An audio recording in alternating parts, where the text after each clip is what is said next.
On va enchaîner tout de suite avec donc une présentation d'une salle. C'est le Studio 43 à Dunkerque. Sylvie, si tu veux bien nous retrouver, merci d'être avec nous.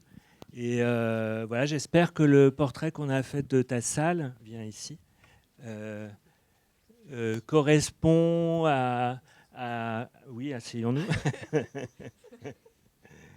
Excuse-moi, je suis un peu... Euh, Est-ce que ça correspond à ce que tu penses réellement de ta salle? Est-ce qu'on a réussi à essayer de capter ce qu'elle est? Ou comment tu as trouvé ce petit film, cette présentation? Mais complètement, et je pense que c'est parce que vous avez passé du temps avec nous, et ça c'était important, puisque Alice est restée 3 jours, qu'elle a vu beaucoup de choses, je pense aussi, que tu es resté toute une journée, et je pense que ce temps-là, on le sent en fait dans le petit film que vous venez de voir. C'est important, ce temps-là. Alors, c'est Alice qui a évidemment fait le film, et je tiens évidemment à la remercier parce que c'est très, très, c'est très chouette de faire ça. Parce que dans l'idée, en fait, on a depuis un certain temps l'envie de faire des portraits de salles, parce qu'au fond, je trouve qu'on parle jamais assez, et je trouve que ça manque cette présentation du travail qui est fait dans ces lieux, qui sont les salles de cinéma. Et donc, c'est notre première pour nous, et je trouve que voilà, c'était une manière voilà, de dire que ça compte pour nous. Et ce qui compte aussi pour nous, c'est des salles comme la tienne qui ont aussi un attachement à l'éducation populaire qui a été dit. Et ça, c'est quelque chose qui me tient aussi à cœur. Et voilà, je voulais le dire. Peut-être que ça pourrait être intéressant de revenir justement sur ton parcours et pour savoir en fait comment tu es arrivé au Studio 43 et quels ont été les différents jalons qui t'ont voilà, qui t'ont donné envie de travailler dans une salle et d'être ce que tu es aujourd'hui. Je vais faire court. Euh, J'ai été embauchée en fait en 2001 en tant que médiatrice art plastique dans un centre culturel pluridisciplinaire, puisque c'était à la fois un lieu de spectacle vivant, un cinéma également avec 3 écrans et une galerie d'art contemporain de 100 mètres carrés. Et donc en fait, très vite, avec des départs en fait dans l'équipe, je me suis occupée de la galerie d'art contemporain et au bout d'un an en fait du cinéma. Et donc, en fait, l'association entre l'art contemporain et le cinéma, c'était pas forcément d'une toute évidence sur un territoire comme Liévin. Et ce qui m'a aidé à faire venir les publics, c'est vraiment la question de l'action culturelle, de l'éducation aux images. Ça a toujours été important pour moi. Et notamment, en fait, parce que je menais aussi à côté un contrat local d'éducation artistique, image fixe et image animée. C'était un des premiers CLEA, en fait, dans la région.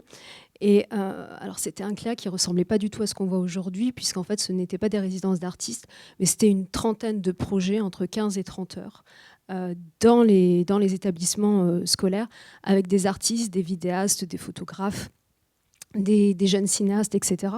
Et tout ce petit monde-là se mélangeait, en fait. Et donc la question de l'éducation populaire était déjà là à ce moment-là. Et puis ensuite, j'ai travaillé au Fresnoy, au Studio national des arts contemporains, où je me suis occupée du service éducatif pendant 4 ans, où là, je n'ai travaillé que sur la question de l'éducation aux images, de la question de la formation des enfants et des adultes. Alors le Fresnoy, c'est une école de cinéma où les étudiants sont recrutés à Bac+5, et donc ils sont en résidence. La première année, en fait, plutôt sur des dimensions cinématographiques. La deuxième année sont intégrés plus un aspect lié aux nouvelles technologies. Donc tout ça, ça m'a beaucoup alimenté mon travail. Et c'était un véritable terrain de jeu pour moi, en fait, à ce moment-là. Et puis je suis arrivée en 2012 au Studio 43, où j'occupe donc les fonctions de direction et de programmation. Donc tout ce qui est écriture de projet, recherche de financement, gestion de l'équipe, etc. Alors justement, on a vu un certain nombre de membres de ton équipe. Est-ce que tu peux nous parler de cette équipe? Combien vous êtes à gérer ce lieu?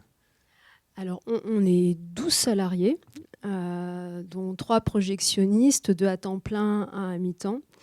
une caissière et la caisse, en fait, vous l'avez vu, hein, on a quand même pas mal de bénévoles. On a entre 10 et 15 bénévoles vraiment très actifs. C'est très important pour un lieu comme le nôtre. Ensuite, on a un comptable, une responsable administrative, un chargé des publics que vous avez vu à l'écran, qui s'occupe également de la communication et des dispositifs scolaires, collège et lycéens au cinéma.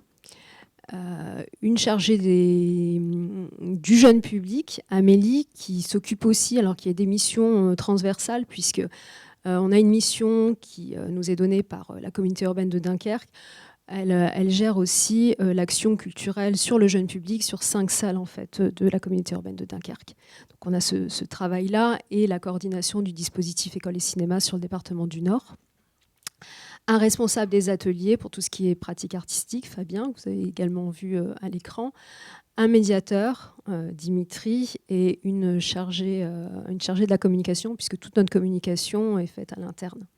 J'espère avoir oublié personne. Non, mais c'est une belle équipe et ça permet de... Alors justement, pour faire des projets, l'ouverture de la 3e salle, ça a pris combien de temps? Ça a pris 6 ans. Ça a pris 6 ans parce qu'on a aussi une structure juridique un peu particulière. J'en parlais brièvement en fait, dans le film, mais on est dans l'enceinte d'un multiplex. Donc en fait, à notre arrivée en 2006, il y a juste une ligne qui a été tracée pour séparer en fait les salles avec 2 entrées complètement distinctes. Mais il n'y avait pas de travail d'aménagement en fait qui avait été réfléchi, pensé. Et donc ta question, j'ai perdu. Non, c'était savoir combien de temps ça avait mis voilà. pour faire ce projet-là de 3e salle, parce qu'en fait, elle était existe. Voilà. On avait 2 salles, on partage le lieu aussi avec le Jazz Club, et il y avait une 4e salle qui servait en fait qui était prêtée par la ville en fait aux associations et qui servait pas réellement. Mais il a fallu convaincre la ville en fait de nous laisser gérer cette salle et ça a pris du temps aussi. Voilà. Et alors, dernière petite question. Peut-être. Oui, vas-y. Bah non, si tu veux, tu peux la poser. Hein. Non. Non, bah, peut-être, oui, je pense que le temps file. Mais en dernière question, peut-être, quels seraient tes projets à venir, je veux dire, avec toute cette transformation d'espace, puisqu'on a parlé de la 3e salle, mais il y a aussi tout le hall, en fait. C'est vraiment le cinéma qui a été transformé cette année. Donc, quels sont, est-ce qu'il y a des nouveaux projets à venir? Est-ce qu'il y a quelque chose dont tu aimerais nous parler aujourd'hui? Alors oui, ce lieu transformé, ce hall, l'idée c'est d'en faire un tiers-lieu. On est en contact notamment avec des maisons de quartier.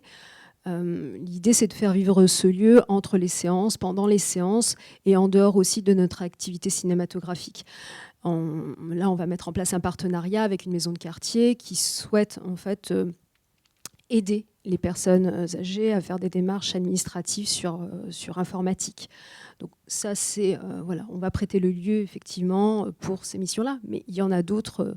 On aura des lectures, on aura d'autres choses en fait. Je suis en train d'y travailler. Et l'idée de ce lieu à terme aussi, c'est vraiment la question qui m'anime depuis très longtemps, c'est la question de la formation des publics. Et, petit à petit arriver vers la formation professionnelle, ce que j'avais démarré au Fresnoy il y a quelques années.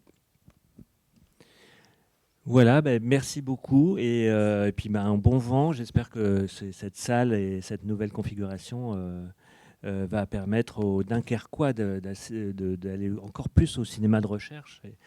Et merci beaucoup. Merci. Sylvie.